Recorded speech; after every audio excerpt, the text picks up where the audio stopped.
Tous, c'est Spiderco Gecko. Je vous fais une petite vidéo aujourd'hui, une petite vidéo review pour vous présenter un produit que j'ai commandé il y a quelques mois maintenant et que j'utilise, que j'aime bien utiliser en fait parce que ça a un rendu que je trouve assez agréable.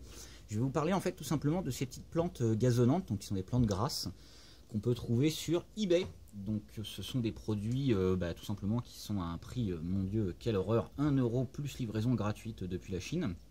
Donc vous avez le nom de la plante qui s'affiche là, je le mettrai dans la description de la vidéo. L'idée quand même, je vous donne un petit conseil avant toute chose, quand vous commandez ces plantes là, commandez small leaf, pas big leaf. Alors big leaf, je vous montrerai ce que ça donne après, donc c'est grandes feuilles. Small leaf, ça va donner cet aspect tout simplement gazonnant. Alors ce sont des plantes qui initialement sont destinées aux aquariums.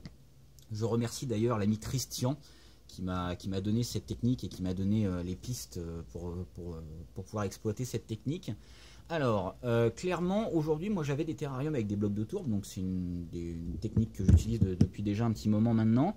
Donc il y a une vidéo qui a été faite sur YouTube et que je mettrai en description dans les commentaires pour que vous puissiez tout simplement comprendre un petit peu comment je fabrique mes terrariums et comment je les structure. L'idée aujourd'hui, ça va être de vous présenter en fait tout simplement ce produit que moi j'aime beaucoup et que je trouve très très agréable à utiliser. Alors, quand vous commandez ce produit-là, il vous est livré sous forme de graines. Alors, je vais tout simplement descendre un petit peu la caméra pour que vous puissiez voir, voilà, bien le fond du terrarium, parce qu'on voit bien que sur le fond du terrarium, il y a quand même une belle colonie qui a été plantée tout au fond là-haut.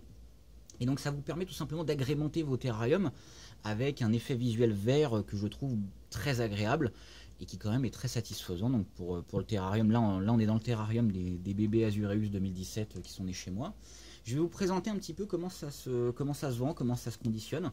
Donc c'est des petits sachets comme vous avez pu le voir sur eBay que vous recevez. Là, ce sachet là il a déjà été entamé, j'ai des sachets neufs, mais bon, dites-vous bien qu'avec un sachet vous avez de quoi ensemencer 10 terrariums, hein. C'est largement suffisant.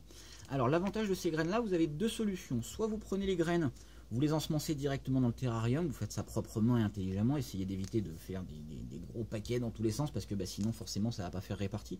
Faire quelque chose de relativement uni et relativement propre. Donc pour faire un tapis gazonnant vert comme on peut le voir là. Alors ce sont des plantes qui sont relativement résistantes, hein. Vous voyez, j'appuie avec le doigt, ça pose pas de problème, ça ne se déforme pas, ça ne casse pas.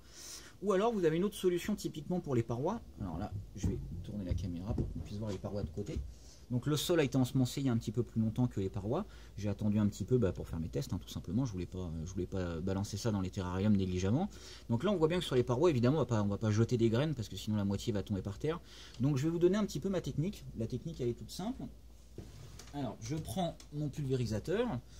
Il n'y a plus beaucoup d'eau dedans, mais j'espère que ça va être suffisant. Voilà, c'est suffisant. J'humidifie la paroi, donc je vais tout simplement humidifier la paroi du terrarium. J'ai des graines que j'ai mis dans une petite soucoupe, voilà, qui sont là, et on voit en fait tout simplement que ces graines sont collantes, donc en fait ça vient coller à mon doigt. Dès que ces graines sont en contact avec de l'eau, une gélatine se forme autour de chaque graine et ça devient tout collant, le mot est pas très joli, mais tout glaireux en fait, tout simplement. Désolé du mot, hein, vous m'excuserez, c'est pas très ragoûtant. Donc en fait ça vient faire comme une colle en fait autour de la graine, et en fait ça vous permet tout simplement, vous prenez les graines au bout du doigt là, et puis vous les étalez sur le support. Alors là je fais ça avec les doigts, c'est pas forcément ce qu'il y a de plus intéressant. On peut faire ça avec un petit pinceau, on peut faire ça avec plein de choses. Le problème du petit pinceau, je vous le dis tout de suite pour avoir essayé, c'est qu'il y en a plus sur le pinceau que sur le support au final, donc je préfère faire ça avec les doigts, même si c'est pas forcément ce qu'il y a de plus top. Donc voilà, donc ça c'est la version on hydrate avant, vous laissez les graines dans l'eau pendant 5 minutes, en moins de 5 minutes, elles sont complètement gélatineuses et ça vous permet de fixer ça sur le décor, puisque les graines sont entre guillemets autocollantes, parce qu'il y a une espèce de gelée qui vient se former. Hop, je vais prendre la caméra et je vais vous montrer. Alors on peut placer ça sur, là c'est sur un cep de vigne typiquement que ça a été placé. Donc là vous voyez, on voit bien le côté gelé que ça peut donner. Et donc en fait ça va venir s'accrocher sur la branche. Et ça va pousser en épiphyte. Pousser en épiphyte, ça signifie qu'il n'y a pas besoin de le planter dans la terre ou sur un substrat très adéquat pour ça. Ça va relativement pousser très bien, même sur des endroits où il n'y a pas forcément de substrat pour ça. Alors, n'oubliez pas une chose quand même, ce qui est très important. pour éviter d'avoir des retours catastrophiques, c'est que pour avoir ces plantes-là, il faut un éclairage LED très important. Alors moi j'utilise de la LED, mais typiquement si vous utilisez des ampoules à économie d'énergie comme celle-là, vous oubliez totalement, hein. C'est pas du tout adéquat, ça va se mettre à tiger dans tous les sens, ça va vous faire un résultat qui va pas du tout être comme celui-là. Si vous voulez un résultat très épais, très dense comme on peut le voir là sur l'image là, donc un résultat très gazonnant comme ça, très petit, il faut prendre déjà des small leaf et surtout il vous faudra un éclairage qui pète énormément pour éviter que la plante grandisse pour aller chercher la lumière tout en haut en fait, tout simplement. Donc on voit que ça pousse vraiment sur des substrats qui ne sont pas forcément adaptés. Là on a une noix de coco qui est une cachette, voilà, mais ça a poussé complètement sur la noix de coco, quitte à même à la faire disparaître un petit peu. Donc je dégage l'entrée régulièrement en mettant un coup de doigt dedans, voilà, comme ça là, pour que les dents de rebat puissent aller dedans. Mais donc ça fait vraiment une cachette que je trouve en tout cas très harmonieuse avec le terrarium. Donc là on est sur de la small leaf, là c'est des big leaf, mais bon elles ont été plantées récemment. Donc le terrarium là il a été planté tel quel pour le sol il y a 1 mois et demi. Et pour la paroi, il y a 2-3 semaines. Donc on est quand même sur une croissance qui est très rapide. La germination et le temps d'avoir des petites feuilles comme ça comptait moins d'une semaine. Je vais vous montrer un terrarium, hop là, au-dessus là, qui a été planté lui il y a 6 jours. Donc vous voyez, les parois sont complètement vides, hein, enfin étaient complètement neutres, c'est du bloc de tourbe. Et donc voilà, en 6 jours, ce qu'on obtient, on obtient quand même quelque chose de très verdoyant, très cool. Ça reste tel quel à partir du moment où vous avez un éclairage au-dessus qui est très puissant, très fort. Si vous avez un éclairage qui n'est pas adéquat, hop là, j'ai fait tomber un petit paquet, c'est pas grave. Si vous n'avez pas un éclairage adéquat, vous allez vous retrouver avec tout simplement des plantes qui vont tiger, qui vont pas être jolies. Hop là, pousse-toi mes mères, elles ont faim, mes azus, parce qu'elles vont avoir à manger tout à l'heure. Voilà. Et donc en fait, alors là on est sur des big leaf. Alors les big leaf, moi je trouve ça génial parce que les azus elles vont se cacher dedans. Les azus elles aiment bien aller dans les big leaf, elles vont se cacher dedans, elles vont faire leur petite vie, voilà. Je trouve ça très naturel. Alors après on n'aime pas, hein. Moi j'aime bien. Moi personnellement j'aime bien. J'en mettrai pas partout dans le terrarium parce que sinon ça finit par avoir une tronche un peu anarchique. Mais ce que j'aime bien en façade, comme ça permet à ce qu'elles aillent dedans, à ce qu'elles aillent se cacher. La nourriture aussi se cache à l'intérieur et donc en fait elles vont vadrouiller. Moi j'aime beaucoup. Donc ça a été planté il y a 1 mois. Donc vous voyez qu'en 1 mois la croissance est rapide. Mais quand même, si vous avez tout simplement des velléités à couper, vous venez tout simplement avec votre sécateur et puis vous faites comme on fait toujours en terrarium tropical humide, hein, c'est-à-dire une bonne taille, parce que si vous ne taillez pas votre terrarium, forcément ça ne ressemble plus à rien en quelques semaines. Donc comme vous pouvez le voir, j'en ai mis dans de nombreux terrariums. Bon là c'est un autre terrarium qui est aussi un peu plus ancien, mais vous voyez sur toute la partie devant ça a été appliqué aussi. Là on a encore un autre terrarium qui a subi un ensemencement il y a un petit mois. Donc on peut voir que le fond a été complètement colonisé. Moi je trouve ça très esthétique. Et ça permet surtout d'avoir un rendu très vert sur les terrariums. Contrairement à certains terrariums qui peuvent paraître un petit peu pauvres. Tout de suite à partir du moment où vous utilisez ces graines là, je trouve que ça fait vert, quoi, ça fait jungle, ça a un côté un peu tropical. Voilà, moi je trouve que c'est vraiment très adapté à nos terrariums. Alors adapté à 2 conditions, de la lumière et de l'humidité. Si vous manquez de lumière ou d'humidité, ça va pas avoir ce rendu là, c'est évident. Vous allez avoir des rendus avec des plantes qui vont tiger, qui vont devenir très grandes, qui vont pas forcément être très jolies. Voilà, c'était juste pour vous partager ce petit bon plan. Encore une fois, merci à Christian qui m'a filé cette bonne idée. Donc voilà, les petits sachets, 1 € sur eBay, frais de port gratuits, livraison entre 2 à 3 semaines.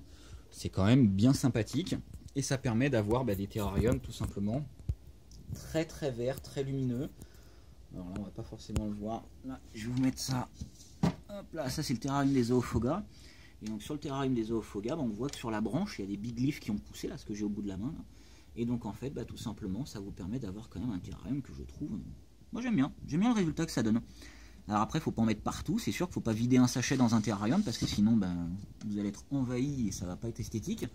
Mais si vous avez des petits terrariums, ou si vous avez des bons éclairages qui donnent bien avec une bonne humidité, là on voit qu'on est sur un terrarium à saturation d'eau, hein, toujours mes terrariums sont à saturation d'eau, c'est-à-dire qu'il y a de l'eau dedans.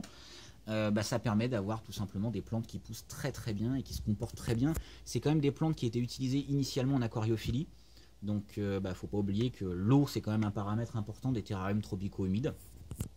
Et en plus, alors j'ai un test en ce moment qui est en cours. Hop là. Désolé. Je oui, je peux vous montrer mon installation totale. Hop, voilà. Désolé pour les reflets, c'est la baie vitrée à côté. Voilà.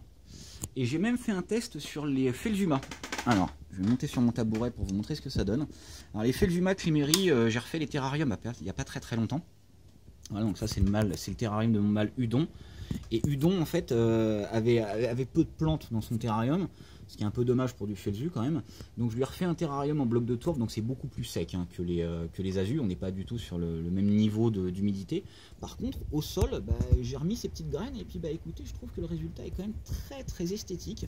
Alors vous voyez, quand on en met trop à un endroit, ça fait un spot, voilà. Mais c'est pas forcément moche.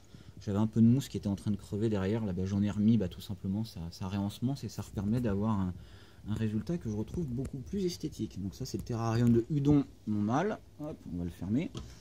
Et on va passer sur le terrarium de ma femelle qui est plus humide parce qu'elle a été arrosée tout à l'heure. Et donc elle, pareil, de la même façon, on va retrouver tout simplement plein de petites graines qui ont été posées au sol. Alors j'en ai pas encore mis sur les parois, mais ça ne serait tardé. Mais on se retrouve tout simplement avec un terrarium pour Felzuma qui quand même a une tête que moi j'aime bien. Alors je sais bien que les gamelles c'est pas très esthétique comme ça, mais bon, écoutez, il faut bien nourrir les animaux.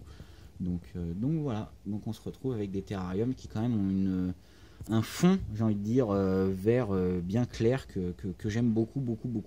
Voilà, c'était pour vous partager ma petite technique, les techniques des graines en terrarium. Alors généralement on part de pied mère, on part de bouture pour ensemencer un terrarium. Moi, c'est l'une des premières fois en tout cas que je pars de graines. Mais je vous assure qu'en un mois et demi, avoir un résultat pareil avec des bons panneaux LED, c'est quand même bien sympathique. Et puis ça vous permet quand même d'avoir quelque chose que moi je trouve particulièrement esthétique pour les dendros, pour tout. Enfin, ça maintient de l'humidité aussi, hein, forcément, puisque vous générez de l'humidité. Plus vous avez de plantes et plus vous avez d'humidité. Et plus on a quand même quelque chose de sympathique. Là on peut voir au fond quand même que sur des parois qui sont pas forcément atteignables par beaucoup de plantes, parce que c'est quand même un petit espace, c'est un terrarium qui fait 30 de haut, celui-là, c'est pas un grand terrarium. Ça permet d'avoir des micro-plantes, des nano-plantes, qui sont quand même très sympathiques et qui permettent d'avoir un résultat optimum rapidement. Voilà, c'était Spider Cogeco, c'était le bon plan. Merci à tous, à bientôt les dendrophanes, ciao ciao.